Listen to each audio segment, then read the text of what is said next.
This has been kicking. No, it's been shit on Xander.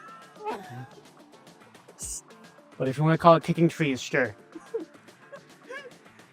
Hello, and welcome to Kicking Trees, Canada's premier comic book podcast. This week we're talking hot comics of the summer, and we're not just talking about the Marvel Rivals Swimsuit Special. I'm Carter. I'm Xander. A big Spider-Man related event just happened this summer with Mary Jane Watson and Paul Rabin. They broke up in all new Venom. Just the other day, right? Yeah, just recently. Mm-hmm. Are you collecting that? No. Okay. It is exciting that they're broken up, though. I was collecting Spider-Man. I had like a good almost 10-year run on the monthly issues. Yeah. And then that Zeb Wells run, I don't blame Zeb Wells for it. That was definitely editorial because I know Zeb Wells is a good writer. He is a better writer than that, for sure. Yeah, he is better than what was presented there. Yeah, he's definitely better than that. So I definitely think that was on editorial and Nick Lowe. Someone forced Paul onto Zeb Wells. Yes. Yeah. And Marvel editorial, see what also makes me think that is Marvel editorial's cagey about it and keeps saying that no one was forcing Paul on Zeb Wells. Which makes me think they forced Paul on Zeb Wells. Yeah. That is what that sounds like. CB Sabowski and Nick Lowe, Tom Brevoort. Because Marvel editorial has a problem where they're way too vocal. I shouldn't be able to name that many members of Marvel editorial just off of the dome. But they have to speak on so many things. And they're always make so many wild decisions. And they're always rude about it. Yeah. They always insult the fans. I know that that's a bad thing that I know them because I can't name a single editorial person in DC right now. Me neither. I can't think of any. Because they're not as vocal. They don't have to make big statements about why this character is being horribly treated by the writers. Don't. Yeah. Yeah. And it's not that we're not knowledgeable on it. It's just that they're unseen, unheard. Yeah. And that's what the editorial's supposed to be on a comic. Silently getting the job done. Exactly. Yeah. They're not the stars. No. I don't even know the name of the editor-in-chief at DC. I know it's a woman because I remember reading her name for the first time in the announcement for the Marvel DC Batman Deadpool crossover. But other than that. Yeah, I don't know her name at all. When's that coming out? Is that in the summer? That's coming out in September. Okay. The We'll Marvel talk about that eventually then. Yep, the Marvel one's coming out in September and the DC one in October. Oh, okay. And they have Zeb Wells on the Marvel one, I think. Which I thought was weird. I think they gave him that as an apology for You think so? For giving him all that mistreatment that happened. Yeah. Because people were mad at Zeb Wells. Maybe during the whole run, they were like, if you just keep quiet about this, you can write Batman Deadpool. I honestly think that was happening. Yeah, I could see it. Because he was like, fine, I'll do it. That sort of happened with Nick Spencer. What did back happen? in the day? During Secret Empire, the Captain America being Hydra Cap events. Yeah. Which had a ton of editorial interference as well. Yeah. So that events are decided by editorial. And then the writers are kind of assigned to them and they work towards that and whatever. They come up with these at the retreats and everything. Everyone pitches ideas. That's how the process goes. Okay. And Nick Spencer took so much heat for Hydra Cap. Everyone was hating Nick Spencer. And then after that, immediately after Secret Empire, he's writing Spider-Man. You think he went through all that to write Spider-Man? I think that was a promise that they made him. There's a lot of politics going on behind the scenes. It's not imagined. It's a real thing. That.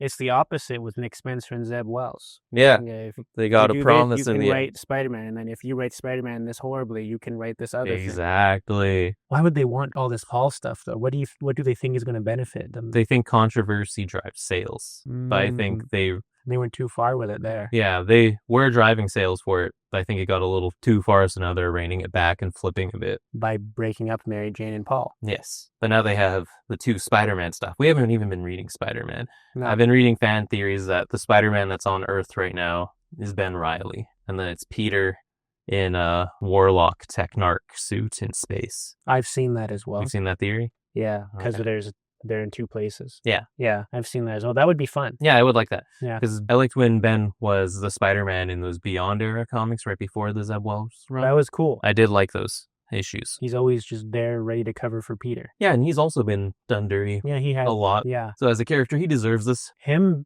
Peter, Ben Reilly, and Cain all have been done horribly many times, I would say. Cain hasn't even been done horribly. He's just been forgotten and tossed out. Yeah, where has he been? He was in that mini series with Ben Reilly where they were fighting Druig. No, oh my God, what was happening?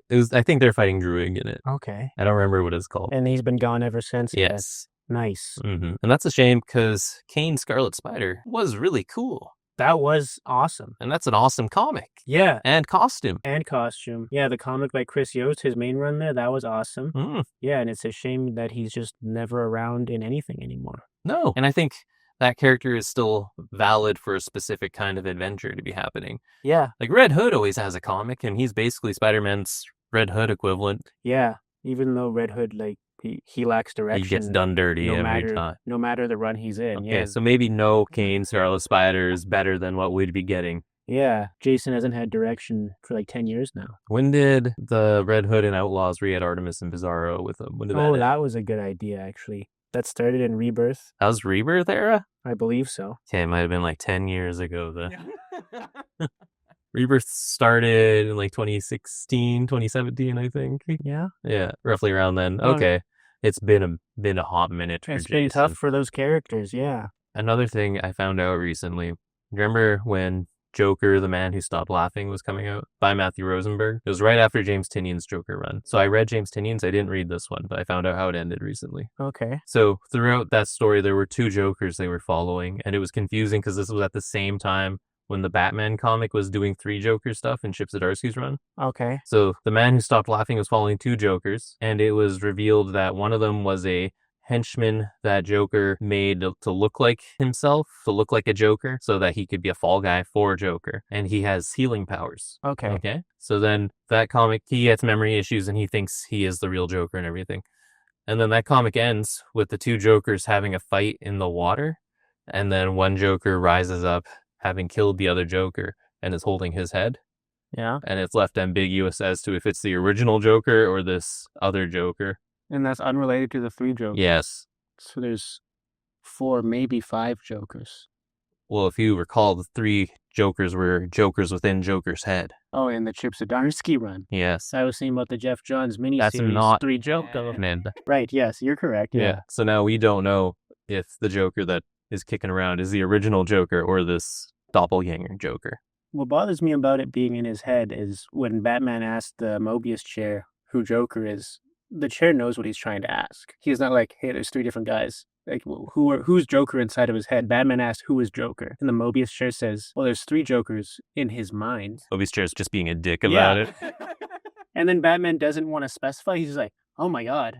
Well, problem solved. Batman was like, away. I got one question. He should not wasting these bad boys. This one isn't out time of recording, but I am looking forward to Immortal Legend Batman. Kyle Higgins loves Power Ranger type stories, and he's doing a Power Ranger Batman That thing. does look really fun. I'm going to get that in a trade. I'm going to get in issues, and I'm going to tell you how good it is every week. Okay, I look forward to it. Okay. And I do enjoy some Kyle Higgins stuff. I just read the first issue of Cheetah and Cheshire Rob the Justice League. How was that? It was awesome. Yeah? Nicholas Scott's the artist on that, and I love Nicholas Scott's art. That seems like a great comic. Nicholas Scott's great. And then Greg Rucka just has a good handle on the Cheetah. And Cheetah and Cheshire especially, they're not in a ton of stories, and even more rarely are the focus of a story. Yeah. And Cheetah even points that out to Cheshire in the first issue. Cheetah and Cheshire rob the Justice League. What does she say? She says that, she's like, come on, Cheshire, Jade. Come on, Jay, your reputation is as a follower. Let's do this something big here. And now they're assembling a team, I think I saw in the previews. Yeah. Any idea who was on the team? They didn't show anyone. No. They ended, the very last page was, let's put together a team. I think I saw an interview with Greg Rucka about that comic saying he's excited to write it because Cheetah's a super fun character, and he said it took him 2 Wonder Woman runs to fully understand her. And now he's like, okay, I'm ready. I'm ready to write Cheetah fully to her full capacity. Cheetah is tough because she's like not necessarily evil. She's cursed. He also talked about that is like he doesn't even fully hate Wonder Woman. She's just really jealous and envious of her. Yeah. Yeah. And there is a love for her there as well. Because they were good friends before she was turned and everything. Which Tom King did very well. Yeah. Just recently. He did. And Cheetah has to eat human flesh as well. I didn't know that. Gross. Yeah.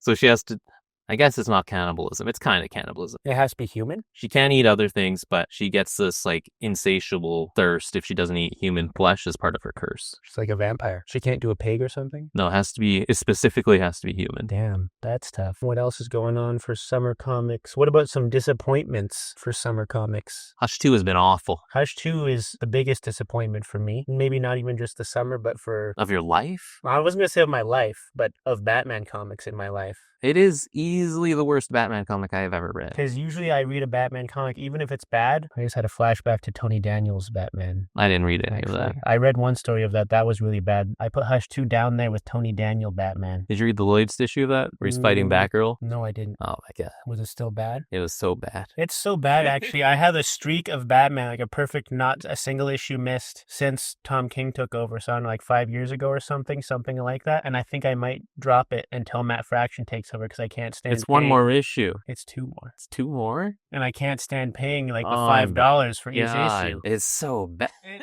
is. I'm tired of seeing the Bat family argue amongst themselves and then push each other apart. Yeah, it's very frustrating. It is. It has no value to any story, and then it's usually ignored. Yeah, just let them be friends. Because the forced drama doesn't work and no one uses it for anything. No. It leads to nothing, and this is going to lead to them making up in the end, and then the next story will be them fighting for some reason and making up in the end. Each issue intentionally ends with a cliffhanger that then they resolve in the weakest sauce way possible in the next issue. In like 1 page. Yes. Yeah. So remember at the end of last issue how Bane was there with Robin, with Damian there? Yeah. So at the beginning of this issue, he's there. He's like, I owed your son a boon. And then Batman's like, and then he just takes down Bane in 1 punch. And this is 2 pages in and Bane's done.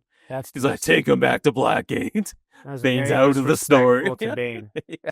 I can't believe that. 1 punch to Bane? That's disgusting. It was bad. It was bad. I'm going to drop that comic right after this video. And then Barbara finds out that Batman saved Joker, and then she comes and attacks Batman in the night. Why? I don't think they should be fighting. No. The thing. They should talk this out, maybe. Yeah, but no, they're quick to violence in Hush 2. And Barbara takes it personally because of her spine? Yeah. Even with the spine thing, like the shooting part in mind, I don't know if Barbara would go straight to fighting Bruce like that. No. Yeah, I just don't see her doing that. Jason, sure, but also that issue was horrendous as well. That was so... Yeah. And then Tim Drake's not in it at all. Yeah, which is also pretty weird. Yeah, not even mentioned. No. When they're so thoroughly... Huntress is in the newest issue. Because she's in the first Hush. Well, so's Tim. Oh, yeah. So I don't know what's happening. Yeah, Helena Bertinelli shows up, whose continuity is a mess. Yeah. Right now. So they're using her, but they're not using Tim Drake. Maybe they're going to set up the new Red Hood series coming up. You see, you would think that, but the current writer of that Red Hood series hasn't read any of Hush 2, she said. Oh. So I don't think it's that relevant to Hush 2. Okay, that's interesting as well. I don't have the highest of hopes for that Red Hood comic either. No. So that writer also said she hasn't read any Red Hood stories. Oh, that's interesting. And you don't go as well. You don't go sharing that, because that's just that's baiting outrage. You shouldn't say that at all. No. You should say, I love the guy. I love the character. Yes. Even if you're lying. Yeah. And she said he's going to be toxic in his relationship with Huntress and stuff. But... I don't want to see that. No, you don't share that. Yeah. You don't get people angry before the book's out. Yeah. But whatever. Yeah. I've also thought Justice League Unlimited has continued to disappoint me so far. I didn't mind that last issue with... I don't even think you have it yet. I'm a trip behind you right now. Where oh my god, the World Forager and Time Trapper take Gorilla Grodd. Yeah, okay, so that's after the crossover happened with World's Finest? Yeah, did you read that yet? No, I didn't. Okay. So it got better immediately after the crossover? I didn't mind that issue, it was fine. I was kind of hoping it would, because World's Finest was quality down for the crossover, and then immediately got back to being good again after the crossover. Hey, how about that New Avengers, though? Oh, I did not have high hopes for that New Avengers comic coming out, and then I don't know why, but I finally decided to get it before it came out. I signed up for it, and it did not disappoint at all. No. So Marvel does corporate synergy comics whenever there's a new movie coming out. So in the solicitations, which is the previews of comics, this was originally called the Thunderbolts, and then when the Thunderbolts movie was rebranded as New Avengers as part of the big reveal, then they revealed in comics as well that this is called New Avengers as a comic. So then these corporate synergy comics are usually awful. Yeah, it's true. Like Avengers Assemble by Bendis when Avengers was hot in the movies. They usually don't even have a real plan for the story. They're just like, a comic needs to exist with these characters. Yes. Yeah. Civil War 2, awful. Oh, yeah. This New Avengers comic, it only has Bucky from the movie. Yeah, that's true. And I think that works a lot in its favor. It does, yeah. So if they tried to force that movie team, would have been awful. It wouldn't work. No. It's a strange team. The movie team. Yeah. Yes. But now that's a good team right there. That's some fun stuff. It's Bucky, other Black Widow, not Yelena. Yeah. Natasha, Submariner, Hulk, Carnage, and Clea and Wolverine. Laura Wolverine. Yeah. X-23 Wolverine. Great team. Mm-hmm. Interesting group of characters. Team with killers. Yeah, which is also fun because they're actually letting loose and letting each other be violent because they're a bunch of violent people. There's no one like, hey, you shouldn't kill because they're all killers. Yes. Yeah. And I like that Bucky recruited Laura instead of Logan. Yeah, I like that too. Just because Logan's everywhere. He doesn't need to be on another team book. No. It's also just fun to have Laura more on the spotlight and interact with people. Yep, Yeah. with She doesn't non-X get to do characters. that much. Yeah. And they're fighting evil clones of the Illuminati, which is fun. That's just good stuff. Yeah. And also Bucky's like a little bit less of a grump in it, which I enjoy. He's got some personality. He's got a hint of Dick Grayson going on. Which I do enjoy. It could be annoying with some characters, but as Bucky, he had that joyfulness in him. So if it comes back, I'm like, yeah, that makes sense. Because also, theoretically, he was like brainwiped as the Winter Soldier, right? Yeah, like brainwash. Yeah. Yeah. So when he got memories of being Bucky back, shouldn't that have restored the Bucky personality to more of an extent? I think so. Like, he would have been like really down at first. So he's like, man, I was brainwashed for many years and did horrible things, so he probably was in a depression for a while. But then they should have like merged a bit. That's probably what's happening now. I guess, yeah. He's finally moving on a bit. It's not moody. I still don't like his corporate synergy haircut. His short hair was better. Yeah, more tactical. Yeah. Long hair is not tactical. It was sexier as well. Yeah. Are you looking forward to DC KO in October? I don't fully know. I like the idea of seeing a bunch of characters fight and who would win, because that's just a fun debate to have as a fan. But I also don't know what the story of it's going to be. The story of it is they have to have these fights to harness Omega energy, and then the winner of the tournament gets the Omega energy. To do what? So then fight Darkseid or something. It's like that Phoenix tournament that happened in Avengers a few years ago. Oh, okay. Okay, I see. Also, it's Scott Snyder writing it, right? Yes. He's not who I would go to as a writer for just some really cool fights in a comic. Like, if it's a very fight-forward comic, I wouldn't go to Scott Snyder, which I think is a strange choice for this comic, but I'm going to be getting it. Yeah, I'm going to be getting it too. Yeah. And then did you see what Night Fight is about? Was it Batman fighting the Robins as Batman? Like traveling through time to do Yeah, that's strange. Traveling through time to kick the shit out of his kids and tell them they're failures? Yeah, so he's going to be traveling through time to when they took up the mantle of him. Yes. To beat them up. Yes. But only after they've taken his mantle. Yes. Yeah, I wonder what his reasoning will be for that. To show him up, I guess. I don't know. This is just some more of them doing the Bat family fighting each other bullshit. It is. They just love that so much. And now with Fantastic Four having just come out, there's not another Marvel movie until Spider-Man. Really? Yeah. Spider-Man's before Doomsday? It wasn't originally, but now it is. Okay. It's coming out next summer. Okay. That's like a full year without a Marvel movie. I think I did see them say we gotta focus back in and not just pump shit out. I think it's because of the writer's strike. You think it wasn't just because they had an epiphany about how they're pumping shit out? Well, they're pumping fewer shows out. I think the lack of movies is from the writer's strike. Because right about now is when we would be starting to see that. Because they had more things slated originally, I believe. Yeah. So it's just still affecting them? Yeah. And then they could just say, yeah, we just want to focus in on fewer projects when really they had to. They didn't have a choice. Yes. You know, if I were them, it's what I would do. I would just fool everyone. Yeah. Yeah. Sound confident. Yeah. And they keep making me worried about Avengers Doomsday by saying they don't have a completed script yet. Yeah, I've seen that a few times, but then I've also seen that Pedro Pascal has done all of his filming at the same time. What? I don't know what's true and what's not, but if both of those things are true at the same time, it's extremely concerning. It is. And did someone legitimate share that stuff? I don't even know. Yeah, I don't know. Who is sharing this? I don't know. I don't know. It is concerning, though. Oh, the new Trinity comic, Wonder Woman's daughter. Abso-Robin-lutely. Yeah, it's pretty good. It is pretty good. Yeah, I wasn't sure what to think about it when it was coming out. I was hesitant, but it's really good. That latest issue with her and Jason was so funny. It was. And it's funny and fun. And it kind of retroactively adds to Jason having a thing for Artemis. Oh, wow. In his Outlaws series. I didn't think about that, but yes. Like he met a cute Amazon girl as a teen. And yeah, that's meets a hot Amazon woman as an adult. Yeah. It gave him a type. Yeah, for sure. I love that. And I hope that if Trinity were to come to the normal universe as a grown person anyway, she still sort of has a crush on Jason and makes him uncomfortable. And their age difference wouldn't even be too much, because they say Trinity is 19 in the latest issue, and then Jason is 22. Is he for sure 22? DC says he's 22. When? In the Valentine's Day covers, they did Tinder profiles, and then they have the ages of characters. How long ago was that? This was like a year or two ago. Oh, okay. He's such a large 22-year-old. Yes, he is. Yeah, he's buff. Wow. Because he and Tim are closer in age than a lot of people realize. Yeah. And then Dick is the oldest by like 5 years. Yeah, I see him as 26 or 27. Yeah. Yeah. Is it weird for you having grown up reading Tim Drake comics and you're a fair amount older than Tim Drake now? Yes, it is. Yeah. Yes, I fear that day. I don't want that to happen. I'm older than Spider-Man now. Yeah, that's really weird. Spider-Man might actually be 28, though. You're not far off. No, I'm not far your time off. is coming. I know. But I have my life more together than him. Yeah.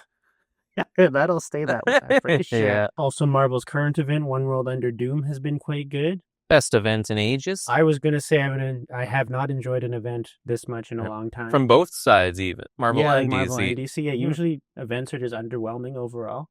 Now, this one does need to stick the landing still. Yeah, we're only halfway but through. It's on a good track. Yeah, it is. And also, I think this is another good way of doing synergy, because I think it was supposed to be synergy for Doomsday because of the original release date of Doomsday.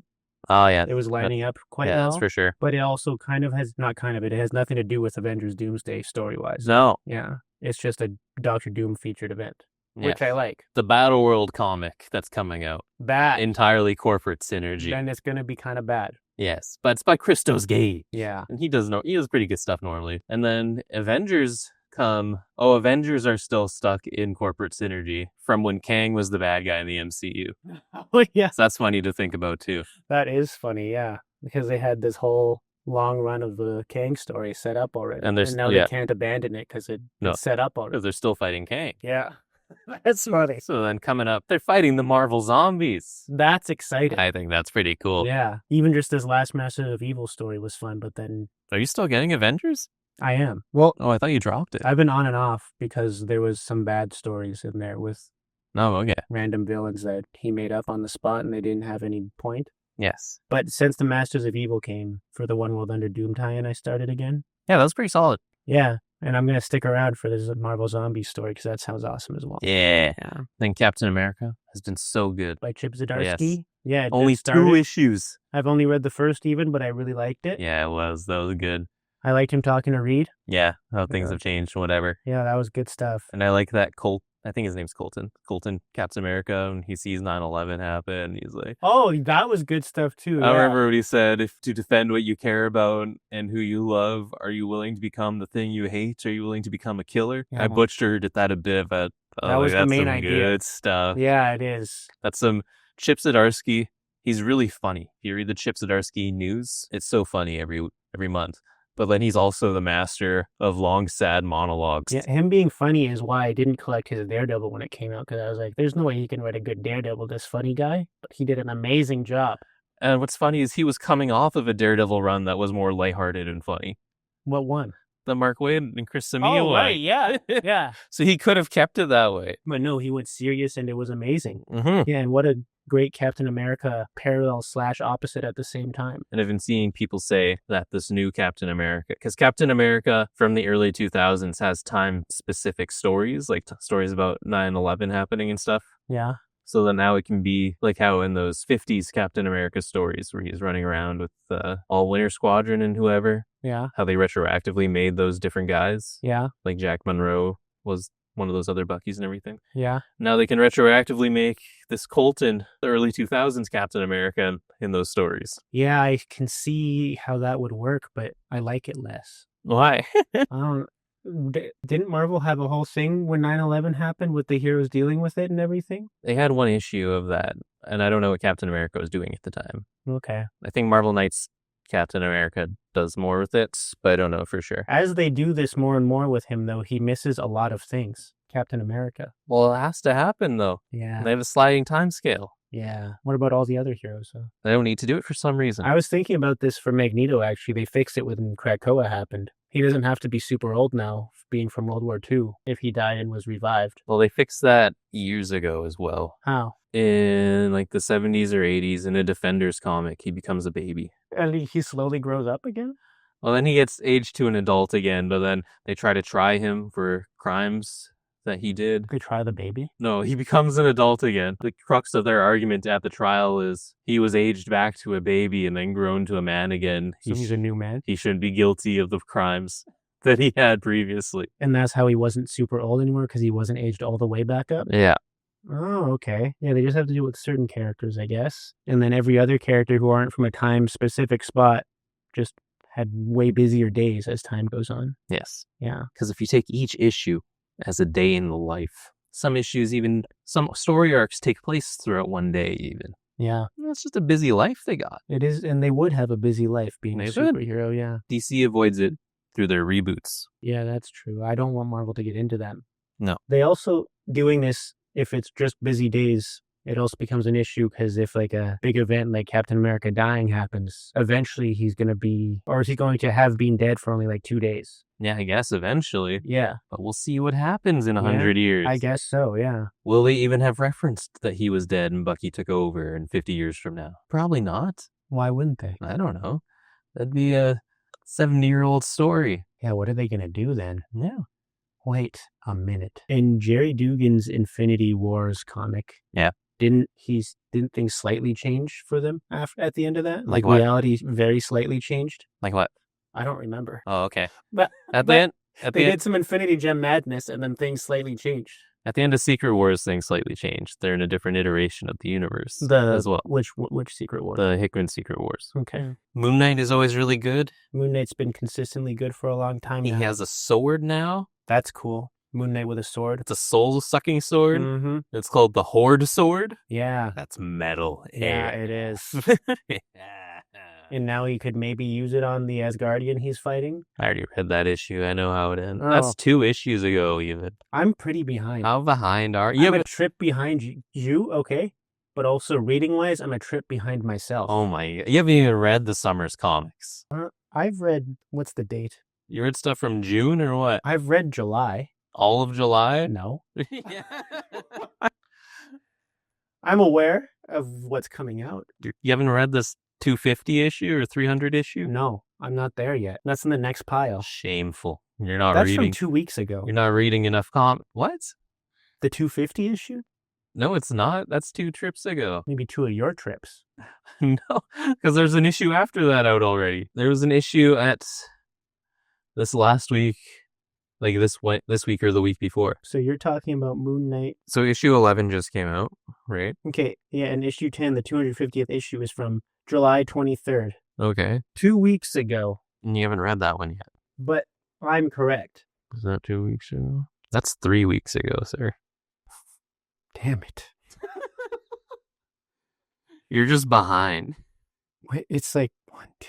Wow. We're bordering on 4 weeks, bordering on a month ago. Yeah. Wow. I'm really behind on my comic books right now. Uh-huh. But it's because I was really behind on the trades I was reading, so I took charge and started reading my trades instead of my monthlies for a bit. You got to just only read comics. What else do you think I'm reading? No, like you're probably playing video games, watching shows. Yeah? Enjoying the telly. I have to take in other media. No, it's not how you do it. I have to. It's not how you stay on top. How am I going to make a conversation with a normal person? You don't. Oh, that's how you do it. You're never talking to a normal person. I do. I talk to other people. No, you don't. You're a recluse. I talk to people all the time. So you're like, oh, did you enjoy the latest episode of Wednesday Season 2? Is that out? Is that you? Is that out? The first half of Wednesday Season 2 is out. See, you only read comics, but you're so up to date on Wednesday I haven't Season 2 still. Are you like, oh, did you catch that new one of Big Justice? Boom. Boom. I don't know what that is. The Costco guys. Costco guys. Oh, you're so behind, see? Big Justice? Yeah, you can't talk. Is that related to Wednesday Season 2? No. So you can't talk to a regular person even, because regular people talk about Big Justice and the Rizzler and Roblox. Yeah, I don't know what any of that is. Wow. I know what Roblox is. Do you know what Fortnite is, Grandpa? I know what Fortnite is. Yeah? Yeah. Do you know what the latest hot skins to drop are? Yeah. What is it? It's Superman. No. Yeah. No, that's like 3 months ago. It's Sabrina Carpenter. No, this is embarrassing. You're embarrassing yourself right now. It's the Power Rangers. Yeah. Oh.